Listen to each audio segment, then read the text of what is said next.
Hello friends, welcome to channel. और मैं संतोष कुमार, आप सभी का बहुत बहुत स्वागत है इस वीडियो में। इस वीडियो में हम बात करेंगे एक इंटरेस्टिंग स्टॉक के बारे में।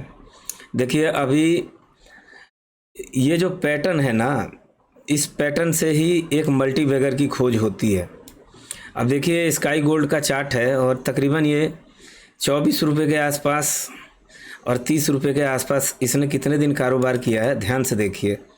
आप आईपीओ स्टॉक पे अगर नज़र बना के रखेंगे तो इससे बड़े मल्टीबैगर आपको कहीं नहीं मिलेंगे।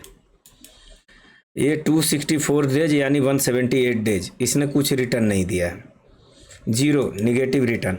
मतलब कि जीरो निगेटिव और पॉजिटिव कुछ नहीं, मतलब कि एक रेंज में कारोबार करता रहा। और इसने कई जगहों पर ट्रेडर को एग्जिट भी किया है। अगर कोई मान लीजिए, काफ़ी ये वीडियो इंटरेस्टिंग होने वाला है, इसके फंडामेंटल मैं आपको दिखाऊंगा ना, तब आप शॉक रह जाएंगे। यहाँ देखिए, बहुत से ट्रेडरों ने पोजीशन बनाने की चेष्टा की होगी और यहाँ पे कुछ दिन थमा, उसके बाद ये जून का महीना था, वहाँ से सबको एग्जिट कर दिया। पिछले जून की बात है, वहाँ से सबको एग्जिट कर दिया और फिर ये नीचे आ गया। तो यहाँ पे एक बार ये कोई भी बड़ा ट्रेडर यहाँ पे ट्रैप होता था। इतना अच्छा पैटर्न है ये। अगर यहाँ ट्रैप नहीं होता, चलो ब्रेकआउट नहीं लिया, तो यहाँ पे टाइट रेंज जो बना है, यहाँ तो कोई ना कोई ट्रेड करने जाता ही था। इसे कोई इग्नोर नहीं कर सकता। ये टाइटनेस पे सब लोग ट्रेड करते हैं। मुझे तो ऐसा लगता है कि यहाँ ज़रूर ट्रैप हुआ है। अब कुछ रीज़न से ये ब्रेकआउट फेल हुआ और ऐसा अक्सर होता है। बहुत से मल्टीबैगर स्टॉकों में वो पहले एग्जिट करवा देते हैं, उसके बाद यहाँ पे जो ऑपरेटर होता है वो बहुत, इसको क्या ही बोलें, बहुत माइंड वाला आदमी होता है, जो यहाँ ऐसा करता है कि एक बार लाइमलाइट में आने के बाद सबका स्टॉप लॉस हिट करा के और कुछ दिनों तक स्टॉक को। लेकिन देखिए, जो स्टॉक ब्रेकआउट फेल करने के बाद आप चेष्टा कीजिए कि वो कितने % के दायरे में चल रहा है। यहाँ देखने वाली बात है, 20-25% की जो एक गिरावट होती है वो स्विंग ट्रेडिंग में अप ट्रेंड में भी किसी स्टॉक में हो जाती है। मैं यहीं दिखा दूंगा आपको। तो मैक्सिमम इसने जो ब्रेकआउट किया, अगर हम देखें तो इस जोन पे आके किया है। अगर ध्यान से देखें तो काफ़ी अच्छा बेस का बिल्डअप हुआ और यहाँ पे जो ब्रेकआउट हुआ था, अगर ब्रेकआउट पे कोई पकड़ता तो वो शायद बच सकता था। अगर इस रेंज पहले वाले ब्रेकआउट को देखा जाए तो यहाँ पे मान लीजिए कि जो है स्टॉप लॉस जिसने लगाया होगा 5% का अपना स्टॉप लॉस लेके बाहर आ गया होगा। कई तरह की बातें हैं इसमें और लोगों ने इग्नोर किया होगा। अब इसमें देखिए, इंटरेस्टिंग बात क्या है, इसने जो ब्रेकआउट किया इस जोन पे किया है क्लियरली, और जो पक्का इसका कंफर्म ब्रेकआउट है वो इस जोन पे है। यहाँ से जाने के बाद ये ट्रेड एक्टिवेट होता है। अब इसमें इंटरेस्टिंग बात क्या है, पहले समझिए। गैप अप ओपन हुआ, यहाँ से बैक टू बैक आप देखिएगा 6 कैंडल बनेंगी। आप किसी भी स्टॉक में जब अर्जेंसी आएगी तो उसके लास्ट पीरियड में जो बेस बन रहा है आईपीओ स्टॉक में, जब बड़े पार्टी उसको ख़रीदना चालू करेंगे, तो वहाँ अगर आप वीकली टाइम फ्रेम देख रहे हैं तो 3, 6, 8 या 12 ऐसी ग्रीन कैंडलें आपको बैक टू बैक मिलेंगी। यहाँ देखिए अर्जेंसी 1, 2, 3, 4, 5, 6, 7 कैंडल यहाँ एकदम प्रॉपर बनी है। अगर इस कैंडल को हम इग्नोर भी करें, और यहाँ एक इंटरेस्टिंग बात और है, अगर मैं थोड़ी देर के लिए लाइन को डिलीट करूँ तो यहाँ एक इंटरेस्टिंग बात और है। यहाँ पे भाई साहब ये इग्नाइट बार बना हुआ है। ये देखिए, इग्नाइट बार किसको बोला जाता है? जिस कैंडल के ऊपर कोई रिजेक्शन नहीं, नीचे कोई रिजेक्शन नहीं, मतलब उसमें शैडो ना हो। इग्नाइट बार यहाँ भी एक छोटी सी बनी हुई है, तो इसके फुटप्रिंट मिल जाते हैं। अब यहाँ पे ये तो एक बेस का ब्रेकआउट हुआ, यहाँ से शेयर अप ट्रेंड में गया। अब ये स्विंग ट्रेडिंग के लिए ही मैं बता रहा हूँ, एक्चुअली इसलिए बता रहा हूँ कि ये डेली टाइम फ्रेम का चार्ट है। देखिए, यहाँ से स्टॉक ऊपर गया, रेंज एक्सपेंस हुआ, ये रेंज एक्सपेंस हुआ, उसके बाद से यहाँ कॉन्ट्रैक्शन चालू हो गया। कॉन्ट्रैक्शन चालू हुआ तो जिस स्टॉक में अर्जेंसी रहेगी ना, वो ज़्यादा टाइम नहीं लेता है, 7-8 दिन के बाद वो भाग जाता है। यहाँ से फिर चला स्टॉक, यहाँ पे ये एक्सपेंशन हुआ रेंज का, उसके बाद कॉन्ट्रैक्शन में आया और यहाँ देखिए आप ध्यान से देखिए, यहाँ पे एक चीज़ और हुई है। यहाँ देखिए एक ध्यान से, चार्ट को पढ़ना सीखिए। इंडिकेटर का तो काम ही नहीं रहता हर जगह। इंडिकेटर आप एक टाइम के लिए लगा सकते हैं, जब आप प्राइस एक्शन को समझ लेंगे ना तो इंडिकेटर का कोई काम नहीं है। यहाँ देखिए बनाए इनसाइड बार, उसके बाद बीच में बेबी कैंडल और तीसरे कैंडल ने ब्रेक किया, यहाँ से रेंज एक्सपेंस हुआ। तो आपको यहाँ स्विंग करने के लिए कितनी अपॉर्चुनिटी थी देखिए इस दायरे में। अगर आप ब्रेकआउट पे ना भी लेते, और एक्चुअली में ब्रेकआउट के बाद ही स्विंग ट्रेडिंग करने में मज़ा आता है, क्योंकि वो एक अप ट्रेंड रहता है। यानी कि स्टॉक यहाँ तक तो अभी स्टेज 1 में था। काफ़ी लोगों को स्टेज एनालिसिस का पता ही नहीं, इसीलिए तो धोखा खाते हैं अक्सर। ये जो है ये इग्नोरेंस फेज है। यहाँ पे कभी भी पोजीशन नहीं बनानी चाहिए। अगर आपने इस जोन में पोजीशन बनाई तो आपका पैसा हमेशा रिटर्न बना के नहीं देगा। पैसा बनाने वाला जगह ये था, पहला इन्वेस्ट का जगह ये था 43 रुपये, और उसके बाद से देखिए इसमें मल्टीपल टाइम अपॉर्चुनिटी आई है। तो मार्केट में अपॉर्चुनिटी की कमी नहीं, लेकिन सिर्फ ट्रैक करने की कमी है। अगर आप डेली 400-500 स्टॉक देख रहे हैं तो समझ लीजिए कि एक तो नॉलेज बढ़ेगा, और आपसे मान लीजिए कि समुद्र में या तालाब में आप मछली पकड़ने जा रहे हैं, तो आपके जाल में 100 मछली ना आए फिर भी 2-4 तो 100 ना आए तो 75-80 तो आएंगी, 2-4 तो आए। अगर 10 मछली है तो उसमें 2 तो आएगी ना। एक अच्छे ट्रेड को इनिशिएट करने के लिए 1000 स्टॉकों के चार्ट को देख के उसमें से 100 निकाले जाते हैं, और उन 100 में भी 10 को फिल्टर करके उनमें से भी 5 को निकाल के तब ट्रेड किए जाते हैं। और आप कहीं भी देखिएगा, नॉर्मली एक क्रिकेट टीम भी है तो उसमें कितने बिगनर आते हैं, और वो अंदर बाहर होते होते बेंच पे बैठ के उनका लाइफ ख़त्म हो जाता है। और जो परफॉर्म करता है वो खिलाड़ी लास्ट तक टिकता है। और मैं भी आईसीसी चैम्पियन ट्रॉफी का मज़ा ले रहा हूँ। एक्चुअली में कोट पहनाया जा रहा है, और ये मैं आज 2013 की याद आ रही है, जब इंग्लैंड से मैच हुआ था। उसके बाद जब कोट इंडिया के बदन पे गया था खिलाड़ियों के, और आज वो पल बहुत गर्वान्वित महसूस हो रहा है। खैर, इंडिया ने इस मैच को बहुत अच्छी तरीके से जीता, काफ़ी इंटरेस्टिंग मैच था। तो आइए चलते हैं बात पे। अब यहाँ जब रेंज एक्सपेंस हो गया तो आपको वेट करना है कॉन्ट्रैक्शन का, जो कि एक पेशेंस का काम होता है। कम से कम कितने कॉन्ट्रैक्शन का अगर मैं बताऊं तो आप उसको 2 से 3 बार तो कम से कम वेट कीजिए, घबराइए नहीं। 2 से 3 बार कॉन्ट्रैक्शन का वेट कीजिए, क्योंकि इस स्टॉक में अर्जेंसी है, तो ये ज़्यादा दिन तक कॉन्ट्रैक्शन करेगा नहीं। यहाँ 2 कॉन्ट्रैक्शन और यहाँ तीसरा कॉन्ट्रैक्शन। यहाँ देखिए मल्टीपल टाइम टाइट होने लगा, स्टॉक टाइट होने लगा। काफ़ी बारीकी का काम है। स्विंग ट्रेडिंग में पैसा अच्छा बनता है, लेकिन बहुत ही बारीकी का काम है। यहाँ पे सबसे बड़ा काम है स्टेज एनालिसिस, चार्ट का प्रॉपर सेटअप, आपका रिस्क एकदम छोटा होना, 2% 3% का, टाइट पीवट पे ट्रेड करना, पैटर्न की एकदम परिपूर्ण रूप से जानकारी। क्योंकि स्विंग ट्रेडिंग पैसा तो अच्छा बना के देती है, लेकिन अगर आपका स्टॉप लॉस छोटा नहीं हुआ और आपने 2-3 दिन होल्ड कर दिया तो बैंड भी बजा सकता है। तो इसके लिए पूर्ण रूप से यहाँ तैयारी चाहिए। और यहाँ पे अगर हम ये में लगाएं तो 50 शायद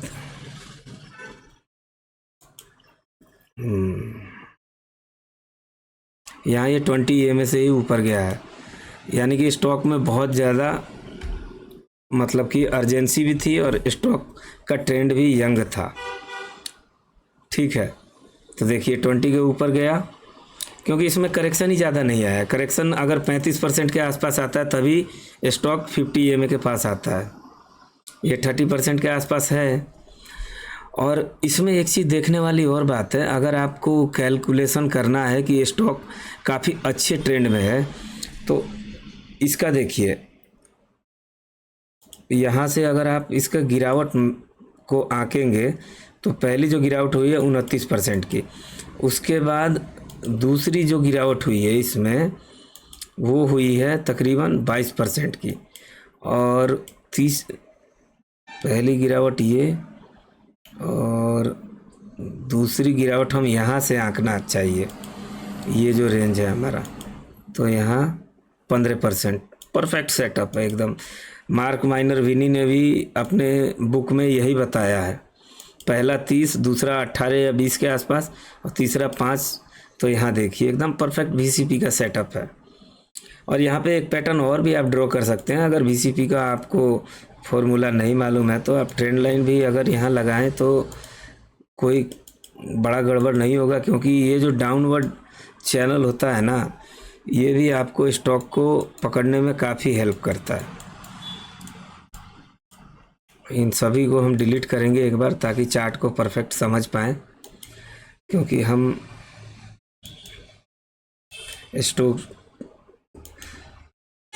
स्टॉक जो है हमारा स्टेज 2 में है, तो स्टेज 2 में काफ़ी अपॉर्चुनिटी मिलती है।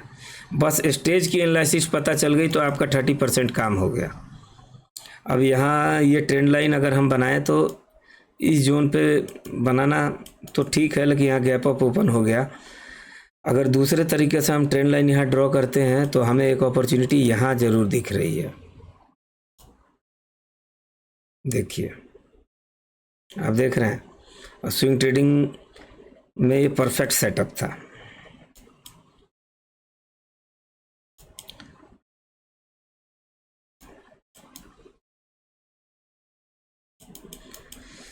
यहाँ से हमें एक अपॉर्चुनिटी मिलती, तो ये रेंज कॉन्ट्रैक्शन जो हुआ, उसके बाद रेंज एक्सपेंशन, फिर यहाँ से range contraction.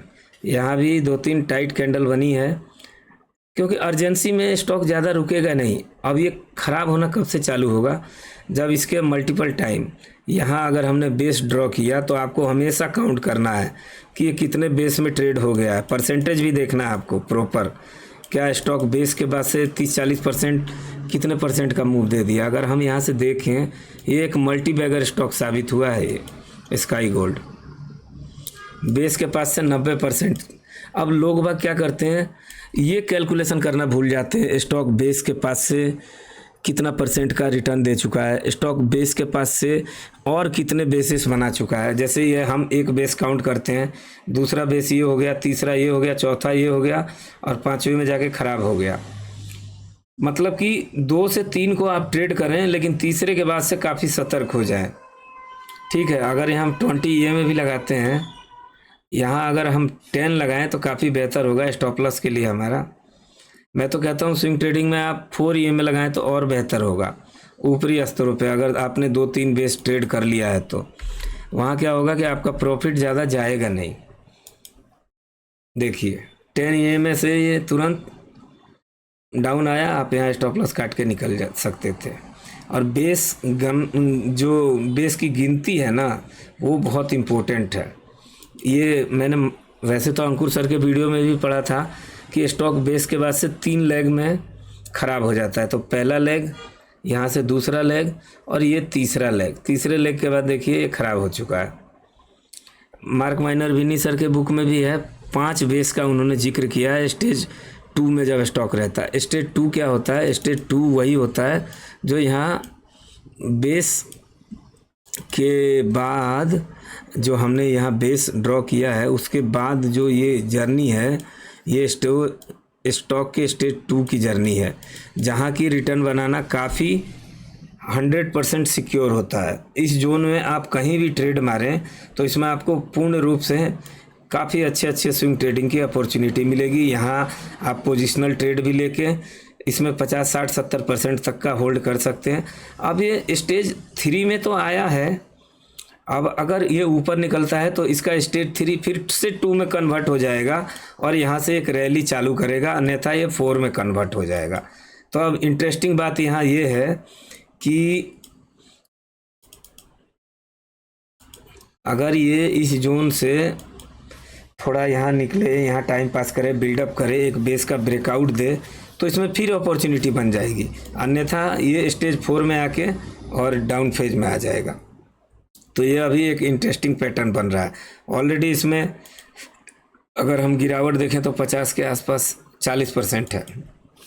Ideally 30-25% swing trading में जो स्टॉक करेक्ट होता है और स्टेज 2 में है, तो वहाँ ट्रेड करने के लिए अपॉर्चुनिटी ज़्यादा मिलती है। अभी भी इसका पैटर्न बहुत अच्छा लग रहा है, लेकिन ये स्टेज 3 का भी एक संकेत हो सकता है। वैसे तो स्टेज 3 है, लेकिन अगर ये परिपूर्ण रूप से ऊपर निकलता है कुछ टाइम पास करने के बाद तो स्टेज 2 कन्वर्ट कर देगा, अन्यथा ये 4 में आ जाएगा। 4 में आ जाएगा तो बहुत पीड़ादायक होता है वो निवेशकों के लिए। इसके लिए मार्क माइनर विनी सर के बुक में लिखा गया है कि आपको ट्रेड सिर्फ स्टेज एक ट्रेडर के लिए 100% प्रॉफिटेबल जो वो होता है एरिया होता है ट्रेडिंग करने का, वो है स्टेज 2। काफ़ी लोग इस जोन पे आके फंसते हैं। यहाँ वो सोचते हैं कि स्टॉक अब ब्रेकआउट देगा, जो कि ऑलरेडी 90% का मूव दे चुका है कुछ ही महीनों में। अगर आप देखें यहाँ तो अक्टूबर 2023 से इसका हाई कब बना है, दिसंबर 2024 में, यानी कि 12-15 महीने की इसकी रैली कंप्लीट हो चुकी है। एक बुल रन में किसी स्टॉक की रैली 18 महीनों तक ही रहती है, जिसमें वो 9 महीने साइडवेज रहते हैं और 9 महीने उनका जो ट्रेंड है, जो उनका एक्सपेंशन है वो होता है। बाकी 9 महीने कॉन्ट्रैक्शन में रहते हैं। 9 महीने एक्सपेंशन, 9 महीने कॉन्ट्रैक्शन। तो ये सब एक कैलकुलेटेड चीज़ है और ये मैंने भी खुद से नहीं सीखा है, मुझे भी ये पता नहीं था। लेकिन मार्केट में यूट्यूब पे बहुत अच्छे अच्छे वीडियो हैं, आप लर्न कीजिएगा तो फ्री में ही आप सीख सकते हैं, क्योंकि ऑलरेडी फीस तो मार्केट ले ही रहा है, तो फिर दूसरे का कोर्स लेने का कोई फ़ायदा नहीं है। लेकिन वीडियो को ध्यान से 1-2 बार, 3 बार, 5 बार देखें, उस प्रोसेस को समझें, सीखें और भरपूर प्रयास करें। ट्रेडिंग इतना ईजी नहीं है। बुल रन में ही कमाया जाता है पैसा, बेयर रन में कमाना तो काफ़ी मुश्किल है। लेकिन बड़ा पैसा बुल रन में बनता है, लेकिन उसके लिए तैयारी करनी पड़ती है।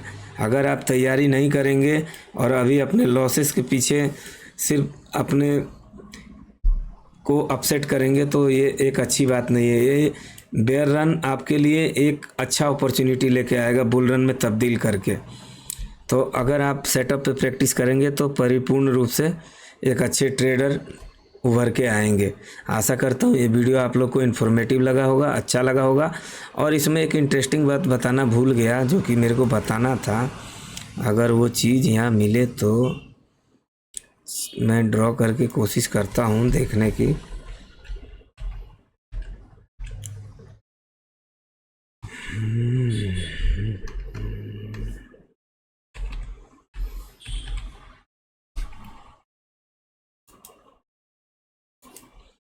देखिए, इसमें एक इंटरेस्टिंग बात बताता हूँ जो आप लोग को शायद पता हो तो अच्छी बात है, और ना पता हो तो आज सीख जाएंगे। ये भी मैंने कल एक बहुत बड़े ट्रेडर का पॉडकास्ट देखा था, और वो ट्रेडर, उन्हें कहना बेकार है क्योंकि वो एक इन्वेस्टर हैं।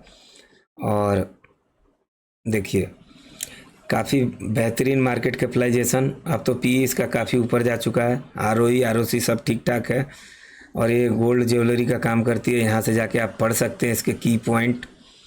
और इसमें इंटरेस्टिंग बात क्या है, अगर मैक्सिमम में हम लगाएं, देखिए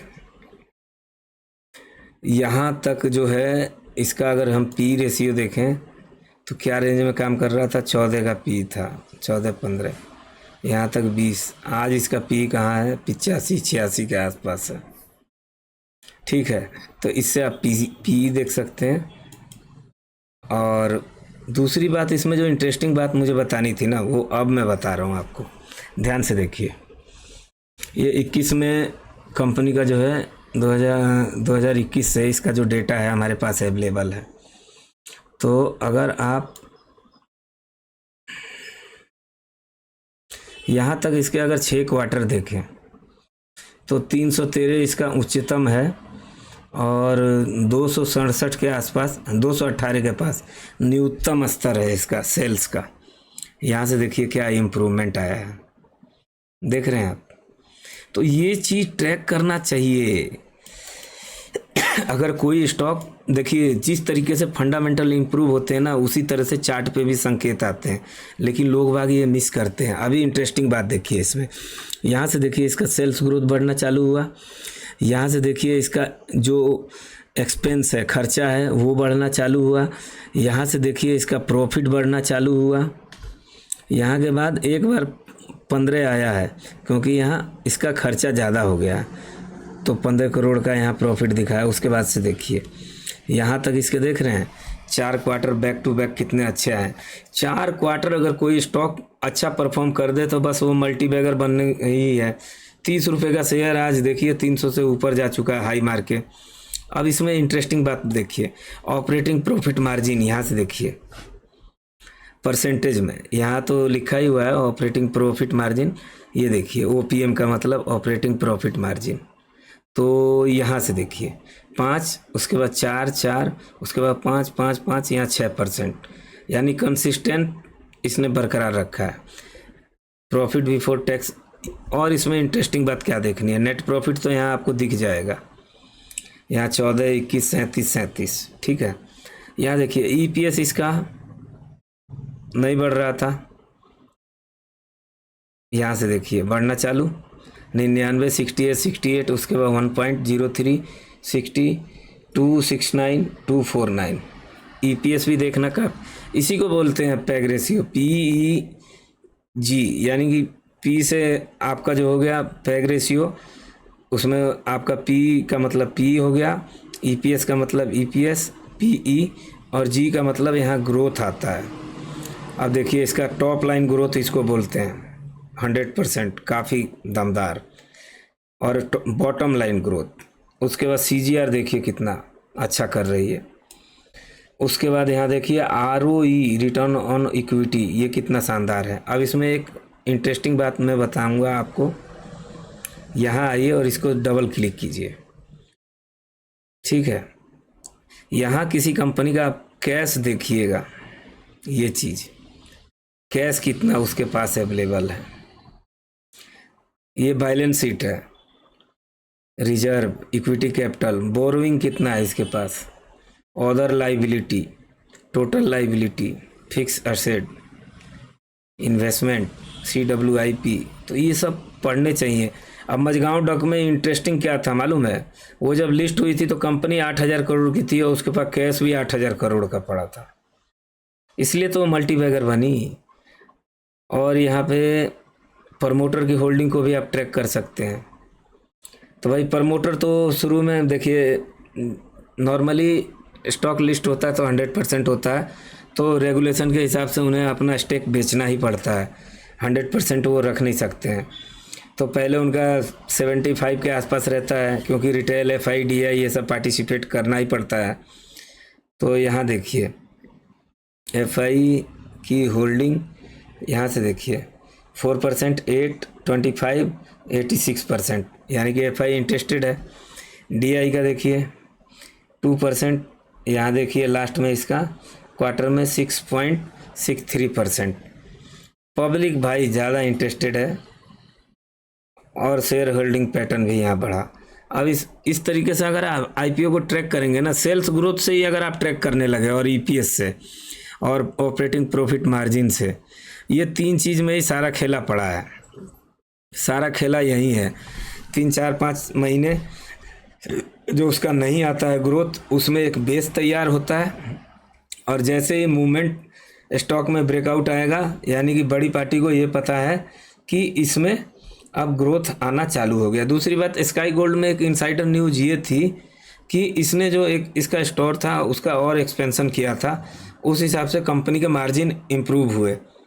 तो मार्जिन इम्प्रूव होंगे तो मेन देखिए शेयर का चलने का मेन 2-3 रीज़न होता है।